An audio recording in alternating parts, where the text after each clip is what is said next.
Eu vou ler novamente. Morava em Cesareia um homem de nome Cornélio, centurião da corte chamada italiana, piedoso e temente a Deus com toda a sua casa, e que fazia muitas esmolas ao povo e de contínuo orava a Deus. Esse homem observou claramente durante uma visão, cerca da hora nona do dia, um anjo de Deus que se aproximou dele e lhe disse: Cornélio. Este, fixando nele os olhos e possuído de temor, perguntou: Que é, Senhor? E o anjo lhe disse: As tuas orações e as tuas esmolas subiram para a memória diante de Deus. Agora envia mensageiros a Jope e manda chamar Simão, que tem por sobrenome Pedro. Ele está hospedado com Simão, o curtidor, cuja residência está situada à beira-mar. Logo que se retirou o anjo que lhe falava, chamou 2 dos seus domésticos e um soldado piedoso dos que estavam a seu serviço e, havendo-lhes contado tudo, enviou-os a Jope. Eu vou ler um pouquinho mais adiante. O versículo 9. No dia seguinte, indo eles de caminho e estando já perto da cidade, subiu Pedro ao eirado por volta da hora sexta, a fim de orar.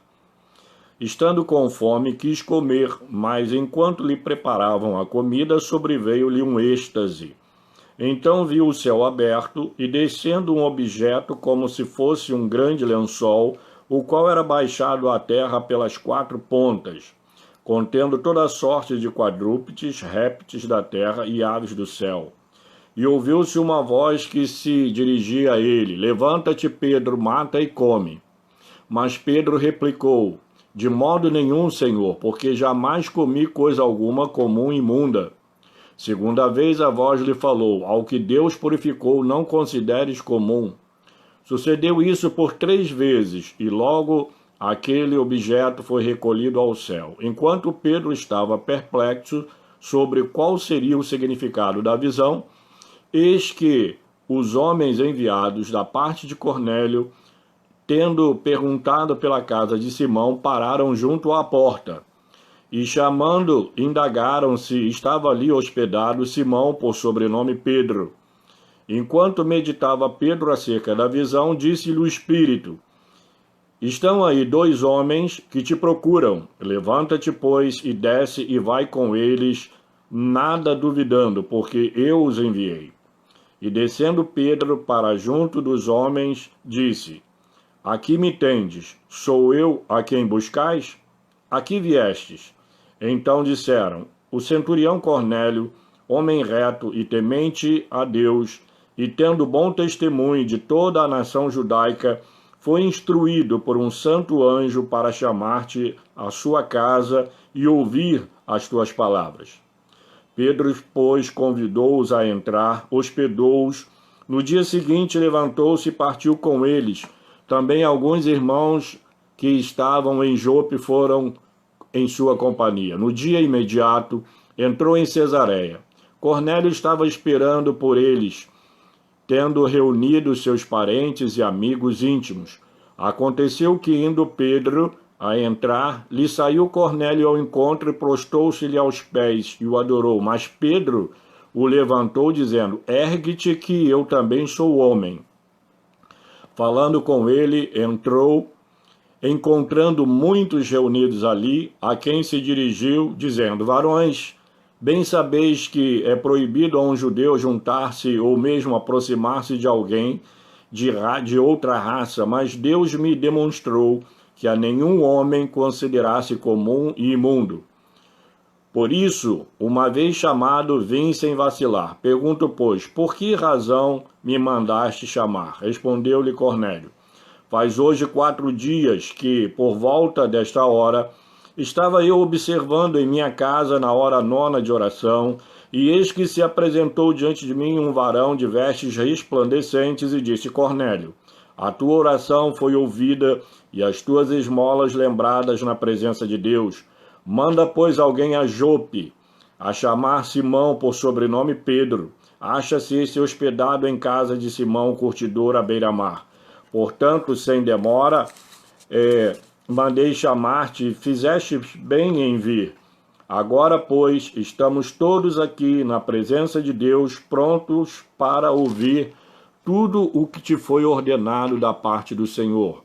Então falou Pedro dizendo: reconheço por verdade que Deus não faz acepção de pessoas, pelo contrário, em qualquer nação, aquele que o teme e faz o que é justo lhe é agradável. Esta é a palavra que Deus enviou aos filhos de Israel, anunciando-lhes o evangelho da paz por meio de Jesus Cristo. Esse é o Senhor de todos. Vós conheceis a palavra que se divulgou por toda a Judéia, tendo começado desde a Galiléia, depois do batismo que João pregou, como Deus ungiu a Jesus de Nazaré com o Espírito Santo e com poder, o qual andou por toda parte fazendo bem e curando a todos os oprimidos do diabo, porque Deus era com ele. E nós somos testemunhas de tudo o que ele fez na terra dos judeus e em Jerusalém, ao qual também tiraram a vida pendurando no madeiro. A este Deus ressuscitou no terceiro dia e concedeu que fosse manifesto, não a todo o povo, mas às testemunhas que foram anteriormente escolhidas por Deus, isto é, a nós que comemos e bebemos com ele depois que ressurgiu dentre os mortos. E nos mandou pregar ao povo e testificar que ele é quem foi constituído por Deus, juiz de vivos e de mortos. Dele todos os profetas dão testemunho de que, por meio do seu nome, todo aquele que nele crê recebe a remissão dos pecados. Ainda Pedro falava estas coisas quando caiu o Espírito Santo sobre todos os que ouviam a palavra. E os fiéis que eram da circuncisão, que vieram com Pedro, admiraram-se, porque também sobre os gentios foi derramado o dom do Espírito Santo, pois os ouviam falando em línguas, engrandecendo a Deus. Então Pedro perguntou: porventura pode alguém... Muito bem, voltamos. Bem, amados, eu queria falar nesta noite sobre a salvação de um homem chamado Cornélio.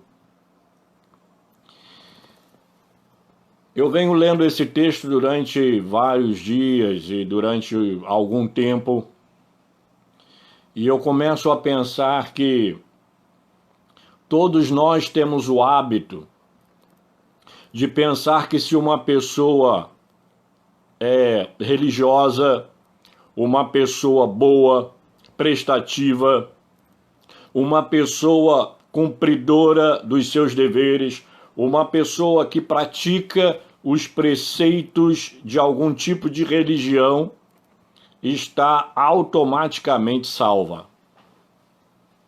Quando olhamos para esse homem da história desse texto, podemos cair no erro de pensar que um homem como esse, um exemplo de bondade e religiosidade, nosso pensamento é de que é um homem salvo.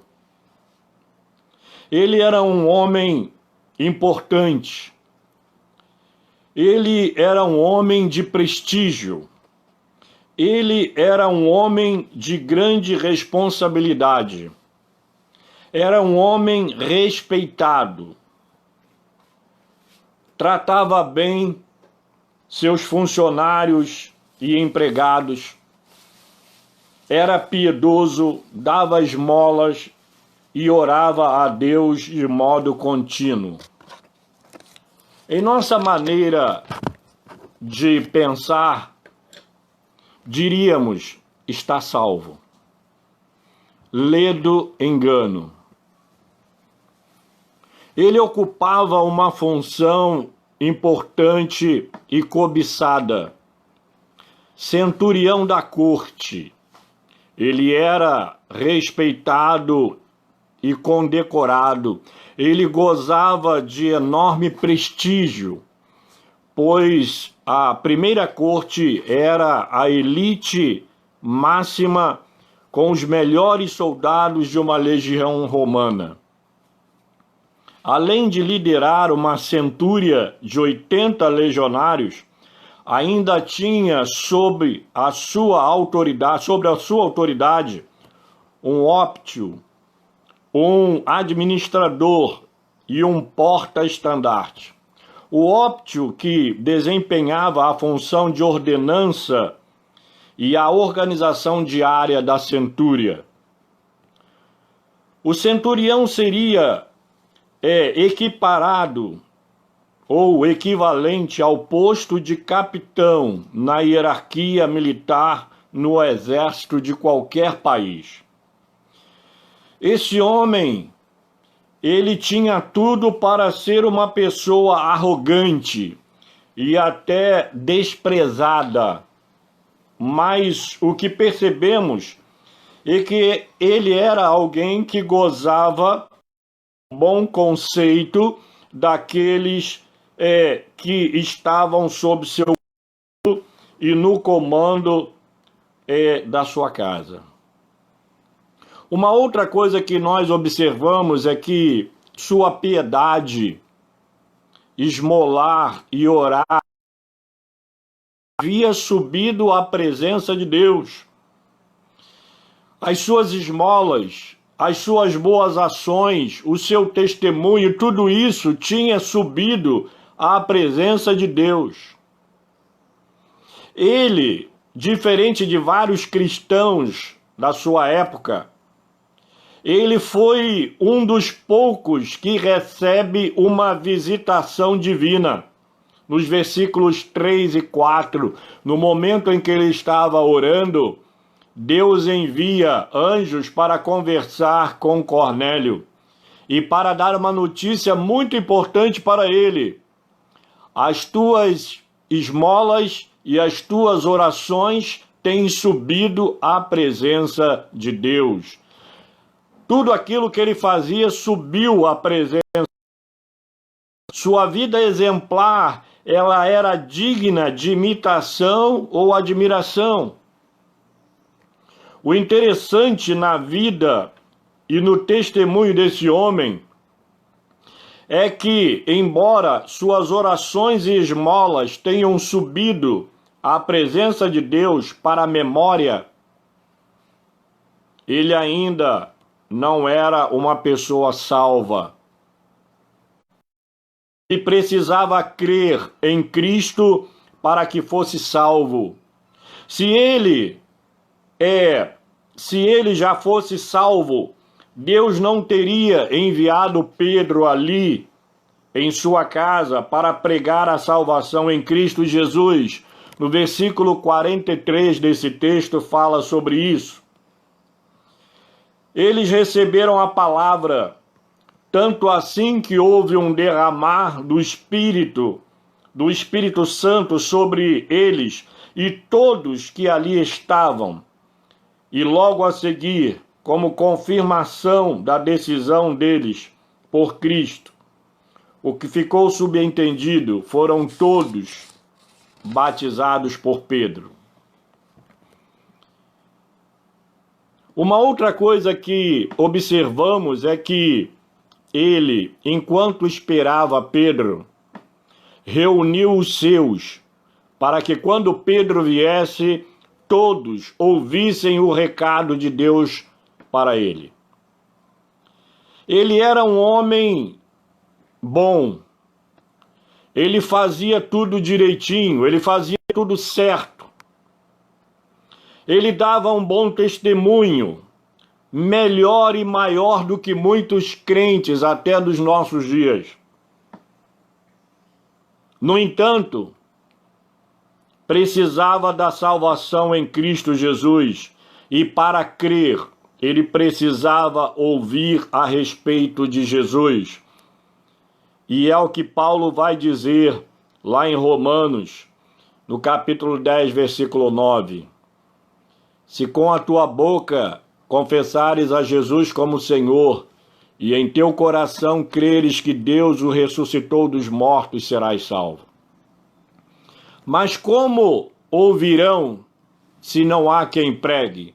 E como pregarão se não forem enviados? Ó, quão formosos são sobre os montes os pés dos que anunciam a paz, dos que anunciam a salvação. Esse homem digno de respeito, de admiração, esse homem diria de inveja por ser uma pessoa de uma posição tão elevada, uma pessoa na sociedade em que ele vivia, ocupando uma posição tão privilegiada. Ele era um homem que orava, ele era um homem que fazia boas obras, ele era um homem que tinha um bom testemunho de todos aqueles que o conhecia, os seus empregados, sua família, todos que conheciam Cornélio sabiam que ele era um homem respeitado, um homem digno, um homem bom, um homem religioso, um homem piedoso, um homem que buscava a Deus, um homem que orava, e ainda por cima ele era um homem que ele dava esmola, ajudava os pobres, ajudava as pessoas.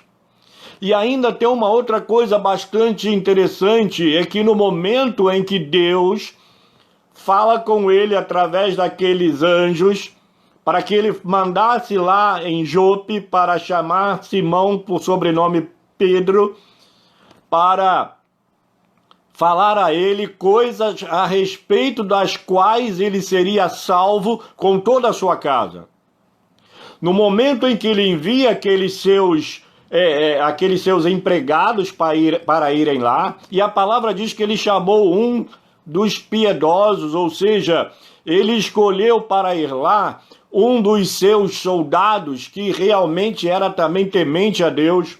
E no momento em que esse homem vai à casa de Pedro, vai lá, Pedro estava quem sabe numa rede, ele estava esperando o momento em que o almoço ficaria pronto, ele estava com fome e ali ele teve uma visão de um lençol descendo do céu e dentro desse lençol havia uma porção de animais da terra e dos céus.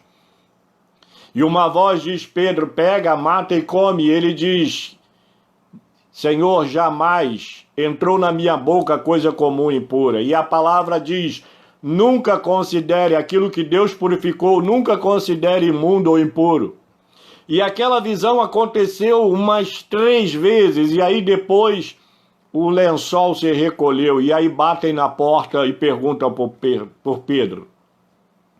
Mas é interessante que nesse momento em que esses homens foram lá, e está acontecendo essa situação ali, é interessante que quando Deus enviou seus anjos a Cornélio, foi no momento em que ele estava orando. E no momento em que Deus enviou seus anjos a Pedro, era um momento em que Pedro também estava orando. Eles estavam orando em lugares distantes um do outro. E é interessante como Deus atua na oração. Ele atuou na oração de Cornélio e atuou na oração de Pedro. E houve uma conexão. Cornélio houve uma palavra dizendo: manda chamar um homem que ele vai falar para você acerca de palavras que você, através dela, você vai ser salvo e toda a sua casa. E lá Pedro como um bom judeu, eles se separavam das pessoas de outras raças.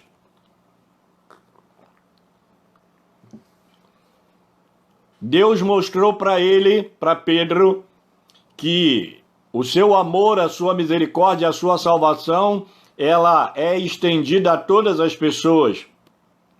Que Pedro, sem vacilar, sem titubear, sem duvidar, que ele acompanhasse aqueles homens que foram lá na casa dele. Mas é interessante que Cornélio, então, enquanto esperava, ele reuniu toda a sua casa, toda a sua parentela, todos os seus. Eu acho interessante a atitude de Cornélio, porque ele quis compartilhar com todos a palavra que ele iria receber naquele dia. Ele quis compartilhar com seus parentes, com seus familiares, com os seus empregados, com os seus servos, com seus amigos mais chegados. Ele convidou. Ele convidou, ele encheu a sua casa de pessoas, ele encheu a sua casa de gente e ficou ali na expectativa da chegada de Pedro. É interessante que nós falamos aqui que ele era um homem bom, fazia tudo direitinho, dava um bom testemunho, melhor e maior do que muitos crentes. No entanto, ele precisava da salvação em Cristo Jesus. E para crer em Cristo Jesus, ele precisava ouvir a respeito dele. O apóstolo Paulo, ele vai dizer na carta aos Efésios, capítulo 2, versículos 8, 9 e 10, pela graça sois salvos mediante a fé, isto não vem de vós, é dom de Deus, não das obras, para que ninguém se glorie. A lição que podemos extrair dessa história, deste fato e deste acontecimento, é que vida piedosa sem Cristo pode ser admirável, vida piedosa sem Cristo pode ser uma vida interessante, mas não garante a salvação de ninguém. E que boas obras sem Cristo não levam ninguém para o céu. As orações e esmolas desse homem subiram à presença de Deus, mas não o levaria a Deus. Tudo o que fazemos de bom ou de ruim chega à presença de Deus. Nós precisamos entender que tudo que nós fazemos nesse mundo, sejam boas obras ou sejam más obras, tudo que nós fazemos chega à presença de Deus. Deus sabe tudo o que nós fazemos, Ele sabe o que nós pensamos, Ele sabe onde nós andamos, Ele sabe tudo a nosso respeito. Podemos ser a melhor pessoa desse mundo. Podemos ser uma pessoa respeitada, admirada, acatada. Podemos ser pessoas que sejam admiradas por todas as outras pessoas. E tudo isso que nós fizermos sobe à presença de Deus. Mas nós só subiremos à presença dele mediante a fé em Jesus Cristo. É interessante que, como eu disse aqui, as orações e esmolas desse homem subiram até a presença de Deus, mas não o levaram, ou não o levariam a Deus. Tudo que fazemos de bom ou de ruim chega à presença de Deus, mas o que garante nossa ida para Deus é a nossa salvação que Ele oferece gratuitamente em Cristo Jesus. Permita-me dizer uma coisa, que o inferno está cheio de pessoas que foram boas aqui nesta vida, mas se perderam por acharem que seus atos de bondade os levariam para o céu. Isso chama-se salvação por obras, por mérito próprio, o que na doutrina bíblica da salvação não é suficiente para salvar uma pessoa. Se assim fosse, a obra salvadora de Cristo na cruz, ela não teria valor algum para essa pessoa. Foi Paulo quem disse, porque pela graça sois salvos mediante a fé, e isto não vem de vós, é dom de Deus, não das obras, para que ninguém se glorie. Se eu puder adquirir a salvação por méritos próprios, a morte de Jesus na cruz não tem nenhum valor para mim. A morte dele foi em vão. Mas a palavra de Deus diz lá no livro do profeta Isaías: olhai para mim, vós todos os termos da terra, porque eu sou Deus e não outro. Olhai para mim e sede salvos, vós todos os termos da terra, porque eu sou Deus e não há outro. Eu tenho dito com frequência que lá em Atos 4:12 diz: e não há salvação em nenhum outro, porque debaixo do céu não existe nenhum outro nome dado entre os homens pelo qual importa que sejamos salvos. Cornélio precisava conhecer a Jesus e recebê-lo como Senhor e Salvador. Às vezes nós nos apegamos ao testemunho da salvação das pessoas mais que tiveram um encontro com Cristo e receberam a salvação. Mas a Bíblia nos mostra que pessoas boas, pessoas que só fazem o bem, pessoas religiosas não serão salvas a menos que recebam a Cristo em suas vidas.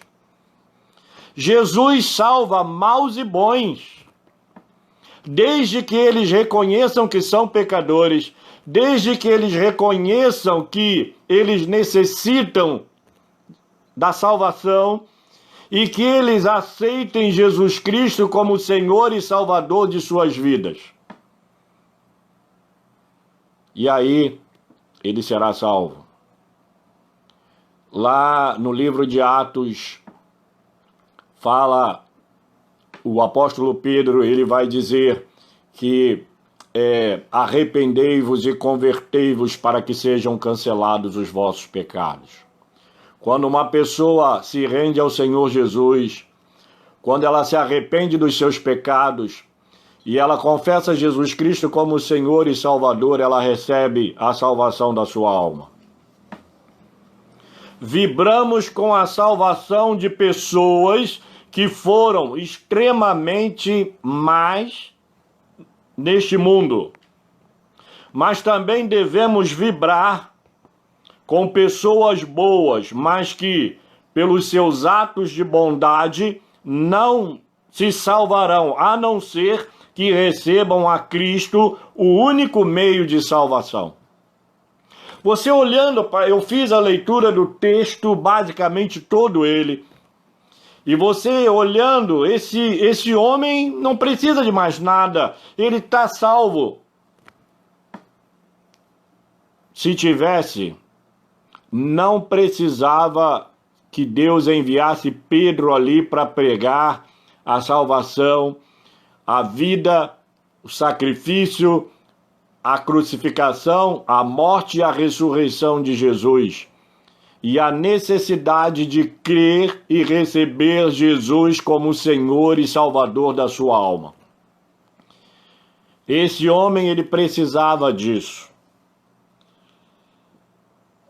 Então, amados,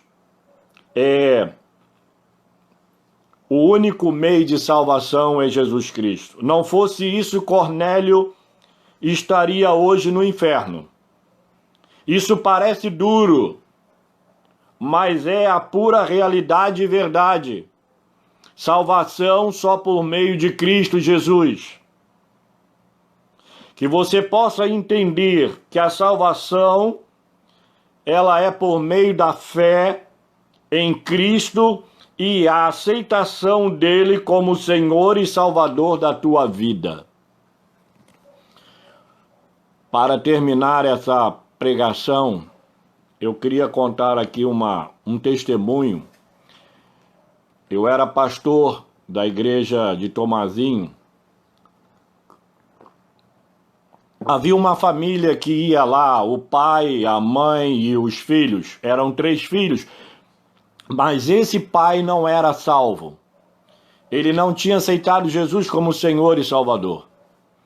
A sua esposa, ela fazia frequentemente cultos na sua casa. Ela me chamava: pastor, eu queria um culto lá em casa. Ela sonhava em ver o seu marido convertido. Ele fumava muito, era muito amigo meu. Ele conversava comigo, ele era um grande funcionário da Bayer, ele tinha uma vida assim, bastante equilibrada, mas ele sentava lá no fundo da igreja e ouvia as nossas pregações. E muitas vezes ele ouviu a nossa pregação. Eu fazia apelo, mas ele não se convertia. Eu fazia apelo, outras pessoas aceitavam Jesus, mas ele não aceitava. Um dia sua esposa assim faleceu, de repente ela morre. Eu estava em minha casa, recebi um dos filhos veio na minha casa. Naquela época eu não tinha telefone, não tinha carro, eram pequenos. E ele veio e falou, a minha mãe passou mal e foi levada para o hospital com o meu pai. E ela saiu muito mal. Eu falei, eu vou lá. Deixei a minha filha as minhas filhas com a avó. A Miriam tinha ido levar uma ao médico e fui a pé até lá, porque era longe. Cheguei lá, não consegui encontrá-lo. Quando ele voltou, ele falou, ela ficou hospitalizada, e de tarde nós fomos lá visitá-la, mas ela tinha morrido. Ela morreu assim rapidamente. E aí ele ficou preocupado com a situação. E aí, para encurtar a história, era tarde da noite, ele falou, pastor, eu gostaria que o senhor me ajudasse a tratar da situação, do sepultamento, dessas coisas todas. Eu falei, vamos lá na minha casa para eu falar com a minha esposa. Era tarde da noite já, então nós viemos. Ele veio comigo aqui, eu avisei a minha esposa e nós saímos e fomos visitar a parentela dele. E no caminho eu falei para ele, olha, a tua mulher está nos braços de Deus, porque ela era uma mulher fiel a Deus, ela era temente a Deus e ela aceitou Jesus como seu Salvador. E eu falei, e você precisa também aceitar Jesus. Ele virou para mim e falou, pastor, eu sou quase salvo. Quase salvo. Aí eu falei, olha, ser quase não é salvo. E eu fiz um sermão depois disso com um tema, quase salvo, porém fatalmente perdido. Esse homem só veio aceitar Jesus muitos anos depois, quando ele teve um câncer de pulmão. E aí ele aceitou Jesus. Eu fui lá na casa dele e ele, a paz do Senhor, pastor e tal, estava maravilhado. Ele hoje está na glória. Ele está na presença de Deus junto com a sua esposa. Mas porque ele aceitou Jesus. Ele disse, eu sou quase salvo. Cornélio era quase salvo, mas estava irremediavelmente perdido. Ele precisava, uma coisa que é quase, não é. Cornélio era quase salvo, mas não era salvo. Para ser salvo, não basta ser bom.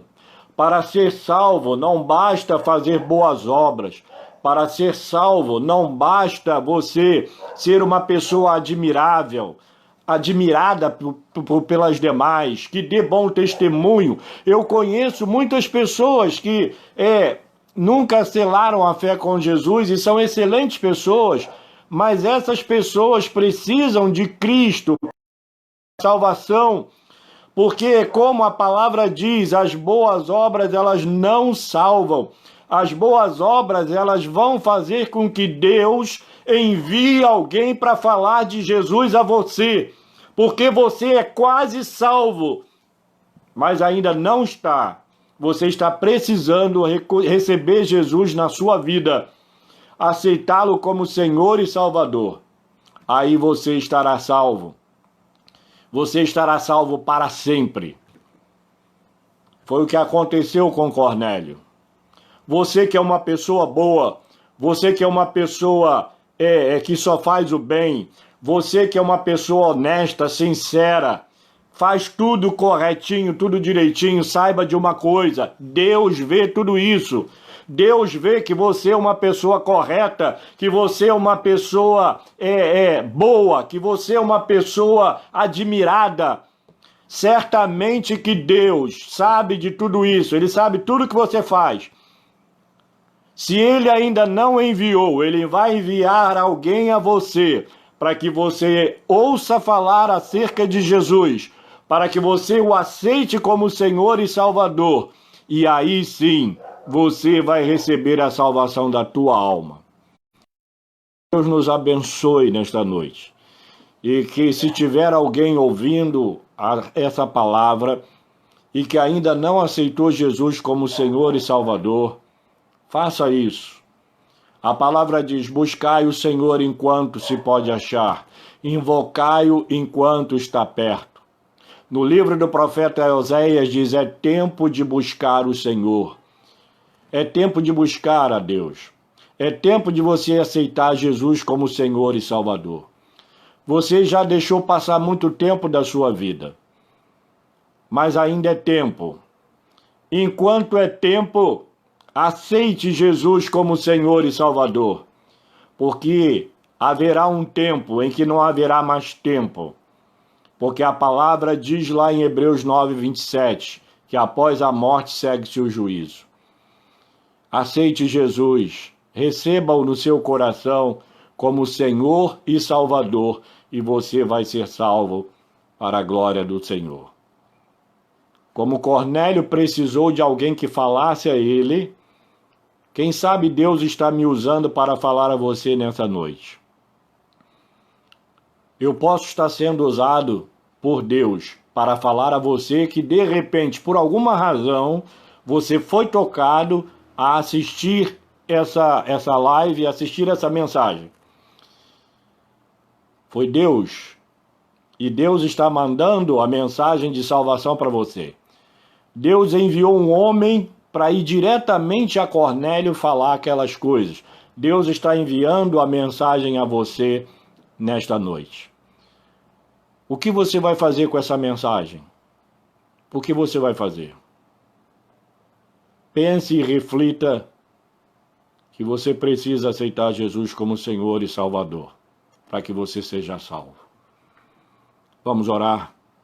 Deus amado, louvado e exaltado seja o teu nome. Nós louvamos o teu nome porque sabemos, ó Pai, que nós somos salvos não por mérito próprio. Nós somos salvos não porque somos feios ou bonitos, porque somos pobres ou ricos, porque somos sábios ou ignorantes, porque somos poderosos ou porque não temos poder nenhum. Nós sabemos que a salvação ela é extensiva a todas as pessoas. Porque quando Jesus morreu, tua palavra diz: a graça de Deus se manifestou salvadora a todos os homens. A tua graça, a tua misericórdia, ela se estende a todas as pessoas, independente de quem elas sejam.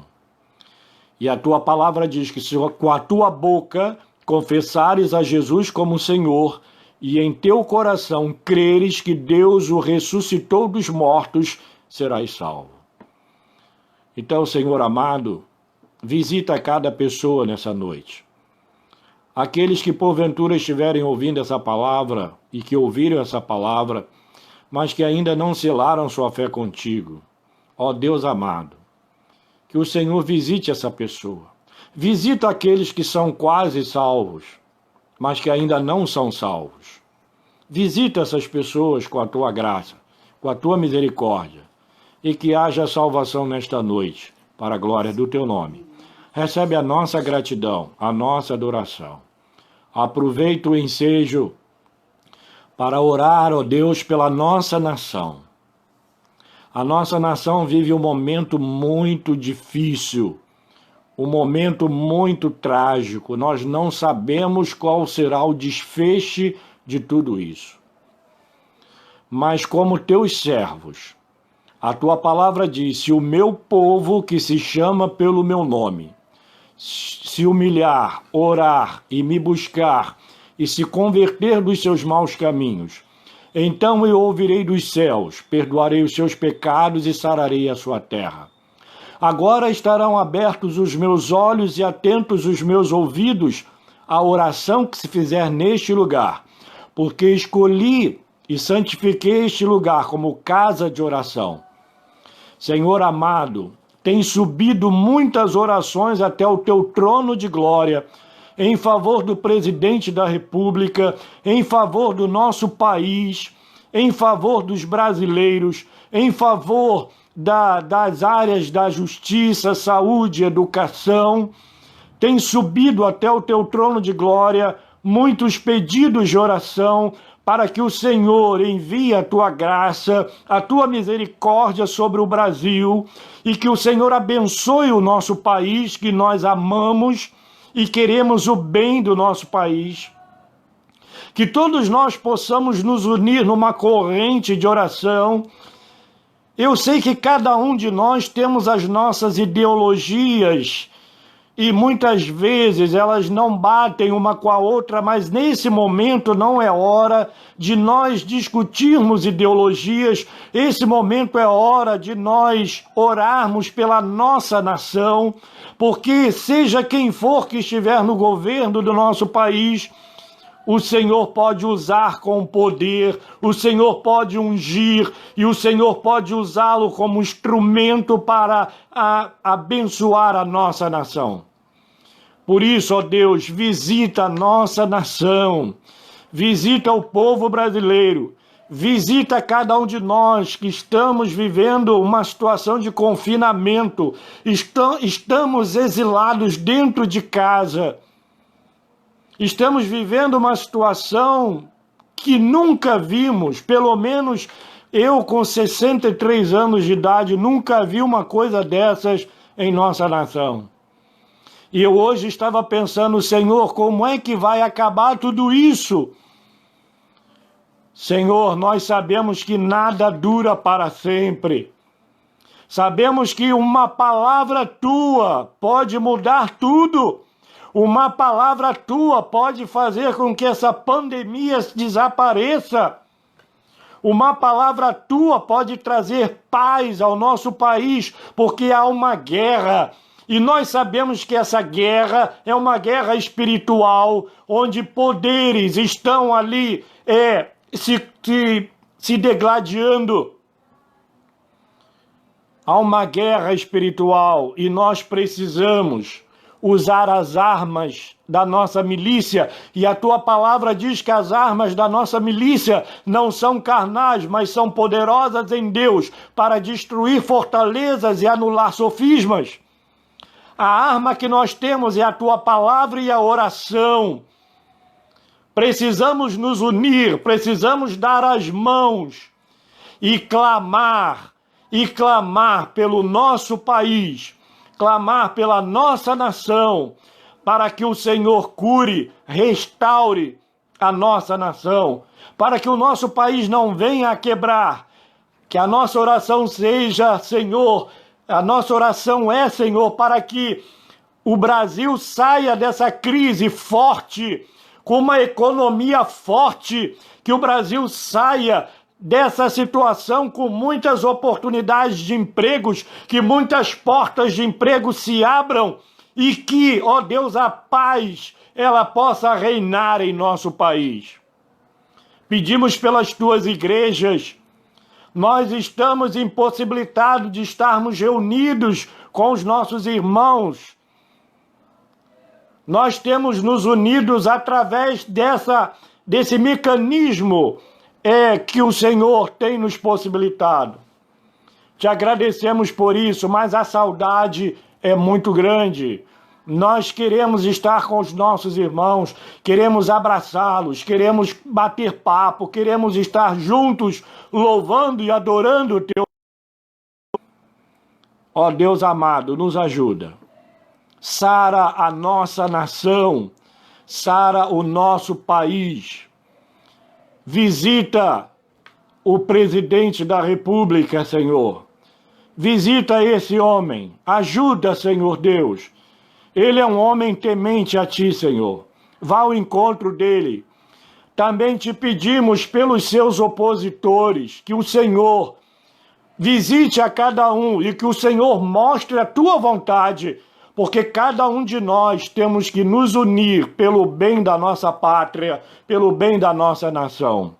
Senhor, essa é a oração que nós fazemos, no nome que é sobre todo nome, nome diante do qual se dobrará todo joelho e toda língua confessará que Jesus Cristo é Senhor, para a glória de Deus Pai. E que o Senhor te abençoe e te guarde. Que o Senhor faça resplandecer o seu rosto sobre ti e tenha misericórdia de ti. Que o Senhor sobre ti levante o seu rosto e te dê a paz. Amém. Deus nos abençoe. Muito obrigado a todos vocês que estão nos assistindo. A gente vê esses rostos maravilhosos, lindos. O mais feio é o meu, mas tudo bem, dá para enganar, tá? Mas pastor Lélio, sua esposa, diaconisa Palmira, tá? A Elinéia, tanta gente que a gente está com saudade de ver. Mas Deus vai nos ajudar. E eu vejo essa situação como uma nuvem que cobriu o céu do Brasil. Essa nuvem teve um início, ela tem o meio e ela vai ter o fim. Não sabemos se ela ainda está no seu início, não sabemos se ela está no meio ou se ela já está no final. Queira Deus que essa nuvem já esteja no final e que daqui a pouco o sol volte a brilhar e a gente volte a ver o céu azul, renovando a nossa alegria, a nossa esperança e a nossa liberdade que está sendo tolhida. Estamos sendo prisioneiros dentro da nossa própria nação, dentro da nossa casa. Mas Deus, Ele vai fazer alguma coisa. Na hora certa, Deus não se atrasa. No kairós de Deus, o tempo de Deus, no momento certo, quando Ele disser basta, acaba. E aí nós vamos ter um novo começo. E que Deus nos abençoe para que esse novo começo seja aquilo que Deus quer para o Brasil e para cada um de nós.